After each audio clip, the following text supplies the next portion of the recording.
رمضان المبارک کو اپنی زندگی کا یادگار رمضان المبارک منائیں گے، اور انشاءاللہ اس رمضان المبارک میں تزکیہ قلب کی ابتدا کر لیں گے۔ ان تمام مخلص ناظرین کی بارگاہ میں گزارش ہے کہ اپنے قلم تیار رکھیں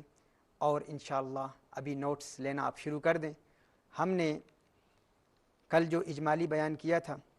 اس پر ہم انشاءاللہ اب تفصیل سے کلام کریں گے اور ایک ایک نقطے کو اسٹڈی کریں گے۔ ناظرین کرام، جب انسان توبہ کا ارادہ کر لیتا ہے تو سب سے پہلا سٹیپ جو ہم نے لینا ہے وہ یہ ہے کہ ہم نے ماضی کے تمام گناہوں سے توبہ کر لینی ہے۔ یہ ایک جنرل توبہ ہے۔ 7 دروازوں سے جو گناہ ہوتے ہیں جن کے ذریعے شیطان انسان کے دل میں داخل ہوتا ہے، ان 7 دروازوں کے گناہوں سے ہم نے، اور جنرل گناہ وہ گناہ جو ہمارے دل سے ہوتے ہیں اور وہ گناہ جو ہمارے ذہن سے ہوتے ہیں، خیالات کے گناہ، ہمارے افکار کے گناہ، ہمارے تصورات کے گناہ، ان تمام گناہوں سے، یعنی ہر قسم کے گناہوں سے سب سے پہلے ہم نے ایک جنرل توبہ کرنی ہے۔ اور آپ جانتے ہیں توبہ کی 4 شرائط بار بار میں عرض کر رہا ہوں، اور ہمیں الحمدللہ بے شمار ای میلز بھی ایسے مل چکے ہیں ہمارے وہ ناظرین جو توبہ پر عمل کر رہے ہیں اور پران کے ذریعے توبہ پر الحمدللہ استقامت حاصل کرنے کی کوشش کر رہے ہیں۔ ان کے لیے بھی میں ایک مرتبہ پھر جو نئے ناظرین ہیں ان کے لیے بھی عرض کر دوں کہ اب جو ہم نے توبہ کرنی ہے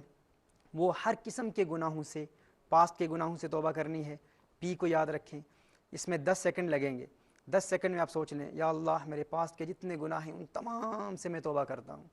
دوسری شرط ہے اللہ میں شرمندگی محسوس کر رہا ہوں، ریموس، یہ سوچ پیدا کرنا کہ ہے اللہ میں فقط اس شرمندگی اور ندامت کے ساتھ توبہ کر رہا ہوں کہ دنیا کے سامنے میں کبھی اس گناہ کا ارتکاب نہ کرتا، لیکن تیری بارگاہ میں نے اتنی بڑی جرت کر دی، یا رب العالمین میں شرمسار ہوں، میں نادم ہوں، میں توبہ کرتا ہوں۔ تو پھی اور ریمورس۔ اور تیسری شرط اللہ کے لیے توبہ کرنا، خالق کائنات میں دنیا کے لیے نہیں، فقط تیری ناراضگی سے بچنے کے لیے اور تیرے غضب اور تیرے عذاب سے بچنے کے لیے توبہ کر رہا ہوں، تجھے راضی کرنے کے لیے کر رہا ہوں۔ اور چوتھی شرط نیور اگین این،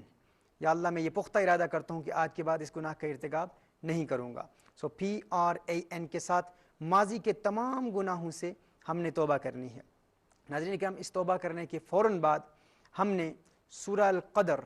انا انزلناہ فی لیلۃ القدر اس کو 46 مرتبہ ہم نے پڑھنا ہے، 46 ٹائمز اس کی تلاوت کرنی ہے۔ اور اس کا فائدہ یہ ہوتا ہے کہ جب بھی انسان کوئی بھی زندگی میں نیا کام شروع کرے، کسی بھی اچھے کام کی ابتدا کرے، تو 46 مرتبہ اگر سورہ القدر پڑھ لے گا تو اس کام میں برکات بھی پیدا ہوں گی اور اس کام کو انسان پائے تکمیل تک پہنچانے میں بھی کامیاب ہو جائے گا، یعنی وہ کام ادھورا نہیں رہے گا، اس کام میں استقامت حاصل ہوتی ہے۔ لہٰذا کوئی بھی آپ کام شروع کریں، کوئی بزنس شروع کریں، آپ کسی نئے کاروبار کی ابتدا کریں، نئی گاڑی خریدیں،